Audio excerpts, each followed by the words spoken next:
What is up guys, it is Simba here and welcome back to the channel for another league racing video on F1 23, and today it is round number 5 I think?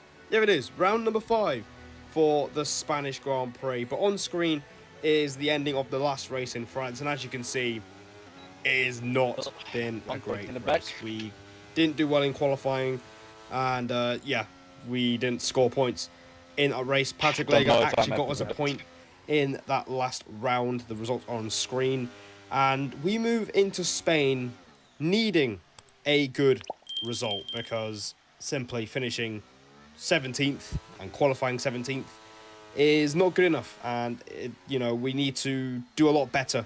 And going into this race I was feeling quite confident, especially in my one lap pace, which, as you know, if you guys been watching the last couple of videos for the last few months, it has been quite a struggle. So we're going to go into this and try and do a lot better. You can see NVR Gabor setting the pace with a 10.5 to start the session, which is quite the message to everybody else across the field.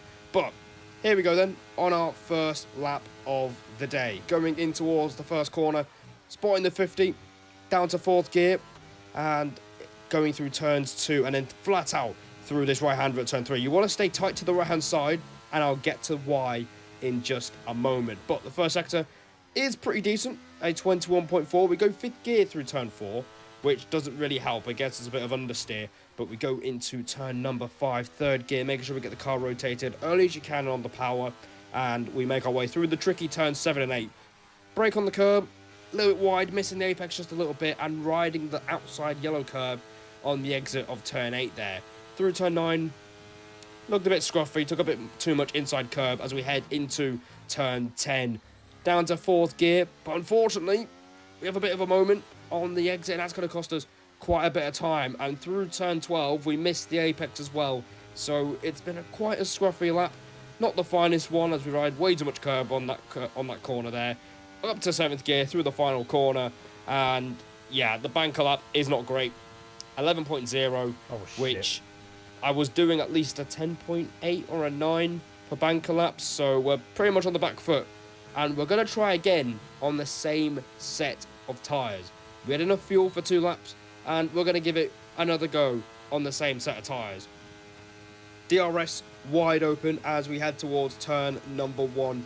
I didn't feel comfortable using 5th gear through turn 1, so we're going to shift down to 4th and through turn 2. Again, really on the limit on the curb, and through turn 3, for some reason, we're taking the grass a little bit on the inside, but we move to the left-hand side a lot quicker because there are marbles on the inside line, and the marbles are very dangerous around this track. Turn 4 is in 4th gear, and that felt a bit more comfortable as we shift down to 3rd gear for turn 5. A little bit early on the power as well, but we are about nearly a quarter of a tenth down, which isn't too bad on 2-lap-old tyres, as we take turns 7 and 8 a lot cleaner. Making our way through the flat-out turn number 9, not using too much curb, and we're pretty much level on the delta, and we know there's time in the final sector. Down the gears to 4th gear through turn 10. We clean up the exit, and we are green on the delta for the first time in this lap, and there's time through this long right-hander as well, as we have a bit of a moment, but you know, still a 10th up, which is pretty decent on older tyres as we make our way through the final corner. It's nearly a 10th and a bit improvement, and we move up into P12 with a 10.8. And it puts us up to P12, which is in our points paying position, as remember, the top 14 cars score in AEC. But again, I wasn't happy with it because there's still time in the lap. And as you can see, we completely make a hash of that right-hander. And that's because my TV went on standby and I didn't pause the game. So a little distraction starting the final lap, and we're going to see if we can improve, and we kind of need to, as we're down in P13.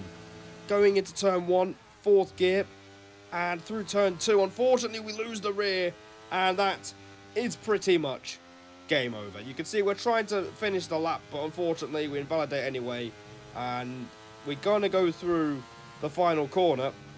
Look at the time we're going to gain through there. A 10th and a half down, and I was not happy, as you can hear me ranting away in the background. We do not improve on a 10.8, and as a result, we are P13. And this was very frustrating because this felt like a really good opportunity to get into the top 10 qualifying. My PB was a 10.625, And if we matched it, we would have been P5, but it's P13. That's how punishing this grid is when you don't get quali right. You know, 2/10 covering, Trey in 5th and myself in 13th, which is really close. But we're going to get into the race and see what we can do. Points.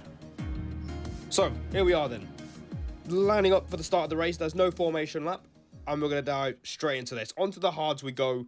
And we're going to do hard medium as the strategy. Yes. So, let's see what happens here. It is 5 red lights in front of us for the Spanish Grand Prix. What can we do from 13th on the grid? We're going to find out as the lights go out. And we are on the way here in Catalonia. And the start is pretty decent. And NVR David in the Alpha Tauri has not got a great getaway. And we're using the overtake. And we're going to try and go round the outside into turn 1. But there's absolute carnage going on. And Thank we God are it was literally closest. carving our way through. But, been clipped. And my teammate for this race, which is Patrick Lager, as you saw in the intro, he's been clipped at the first few corners. And somehow, we are up into P7. You saw Justin passed us at turn 4. We're going to see if we can have a little look through that corner. But it's a perfect start. We've dodged all the chaos. That was a sensational start. We get up in here. And you can hear me say, that was a sensational start. And I was very happy because gaining track position is crucial around here as we go a little bit wide through turn 9. We won't talk about that. But it's crucial.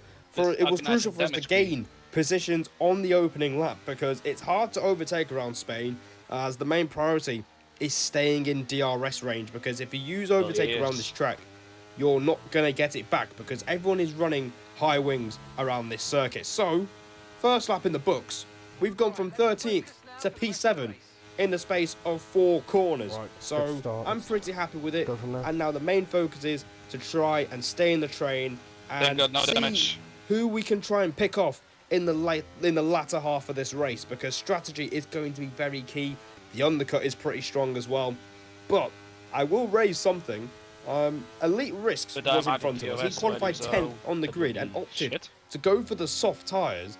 And because of all the carnage going on, as we have a bit of a moment through turn 4, he has somehow managed to gain a bunch of places. One thing I will say, lads, Elite starting on soft and he's in P3. Like, my man jumped from 10th to 3rd in like 3 corners. And you can hear me just pointing out, Elite gaining 7 places in 3 corners. And he's in a great position to make those soft tyres work. But apparently, he took out his teammate to get ahead as he pits on lap 14. Elite's in now. Check what tyres Elite's on. And you can hear me pointing that out. And I'm asking my engineer, Kui, to point out what tyres he's going on to, as that will be crucial for the second half of this race. Oh, mate, the tyre advantage I'm about to have on this guy is insane.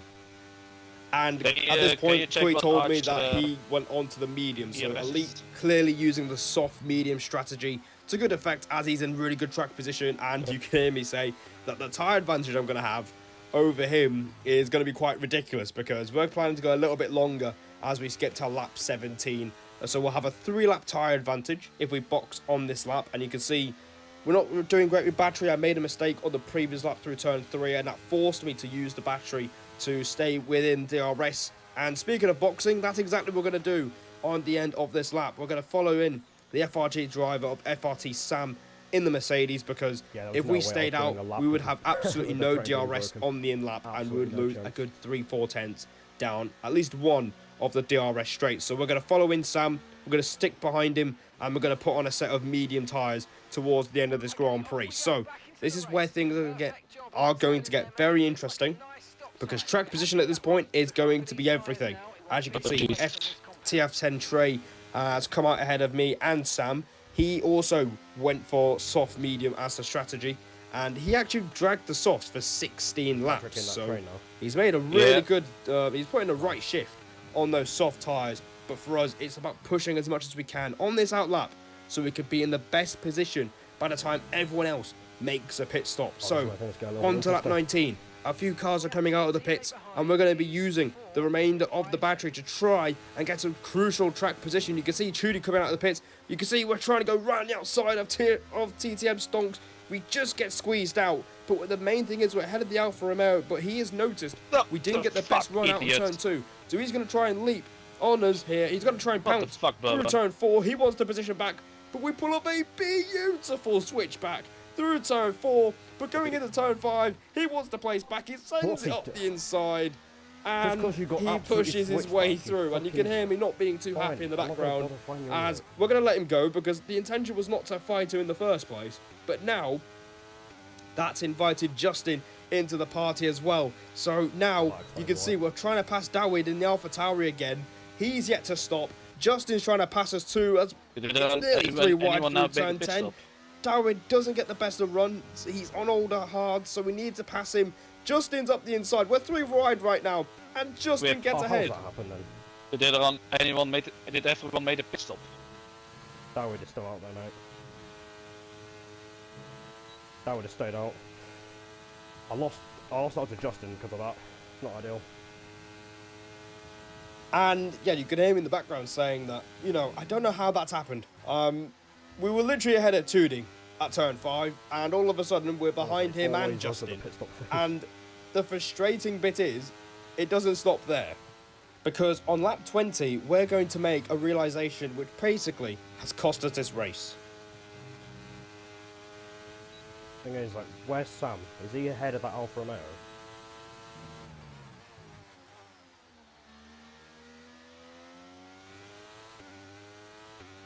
That's ridiculous, man. That's honestly ridiculous. Like, I was right behind him.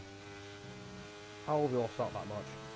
And you can hear me say, how have we lost out that much? And that's realizing that Sam is a few seconds up the road when we were just behind him when the pit stop phase was literally happening. So somehow, because of all the fighting and all the squabbling, Sam has got the perfect track position, and he's essentially pulled away from myself and Justin and 2D, and they've pulled away from PR Furious, who is yet to stop in this race. So we've, as a result of all that carnage and shenanigans, and the fact that we lost DRS as well, because of our lack of battery, we have basically lost touch with the top 6, which is very frustrating. But their pace was really strong, especially even at the opening laps, where we were just about keeping up with Sam and co up ahead. You know, the pace was really strong from the top 6. Our pace was feeling quite good, but their pace was just a little bit stronger on the day. So it was a bit inevitable that we were going to drop out. But it is frustrating to lose touch with them, as we go up the inside of Furious going into turn 10. He's yet to stop, and we're up into P7. Problem is, they're both going to get me on the straight. And I've made the realization that we've kind of timed this a little bit wrong, because now that's basically allowed Furious to get DRS at the start of this straight. And because DRS is so OP on this game, and especially around this track with a long straight, we can't do anything. So he's going to go through, and now Jacob Bauer is trying to pass us too, round the outside into turn 1, but we make sure we stay ahead of him. And yeah, he's basically who we're fighting in this race. Furious is just doing this for vibes, probably, waiting for a safety car to appear. And yeah, his race was basically over on turn 1. He was the McLaren in that collision, but now we get really good drive out of turn 4. That's how much better our tyres are in comparison to the McLaren. And we stick it round the outside at turn 5. And there we go. We have sealed P7 in this Spanish Grand Prix. I will say, it's still a good result to have, P7, but, you know, considering that we were just with the top 6. Thank you. Keep fighting, please. For the majority of the first stint, it is a little bit frustrating. However, in the background, you can hear me saying that I'm hoping, well, I'm saying keep fighting between Furious and Jacob, because that's going to allow us to gap the Ferrari and basically not allow them to have DRS anymore. So it will give us a bit of a margin that we need to secure this result. Yeah, I've lost 4 seconds of the guys in front, but, you know, I'll take a nice 1 second margin. And there you go, you heard me say that I'll take a 1 second margin, and that margin grew to 1.6 seconds by the time we get to the last lap. Nothing much happened. I had a few concerns about fuel, because, you know, you drain a lot of fuel in dirt and clean air on this track, but we needn't have worried. We're still P7, but Kui has just told me about an incident up ahead. I was praying for a bit of carnage, and that's exactly what's happened. He's told me about it. I've got a bit wide, which is a bit silly, but it is stonks in the second McLaren involved in a collision, and we'll take P6, and we're going to run with this to the finish line here. Elites won the race from 10th on the grid, and we're going to repeat our best result of the season. Go. Nice to be back. Gonna be P10. No. That was a good bit of a dodge. That was a good bit of a dodge. We're back, boys. We're back. So, after a very questionable scream from my teammate, who just lost out on P10 after following Arch for the entire race, we managed to score our best result of the season once again in P6. A little bit of fortune with Stonks right on the final lap gave us another top 6 and 14 massive points for us as a team, because we've been struggling to score in the last few races. So I'm very happy to be scoring a top 10 and a top 6, you know, for the team. And yeah, really put our name up there in the standings as well. So I can't complain. The pace was really good in the race. Not as strong as the top 6. We did finish a good, you know, 8 seconds off the lead because we lost the train, which is a bit annoying, but, you know, I will happily take P6. It's a great way to bounce back after the last few races, and hopefully we can build on momentum and keep being consistently fighting for the top 10, which is what we're aiming for here. And I hope you guys enjoyed this video. Subscribe for more, and as always, I'll see all of you in the next one.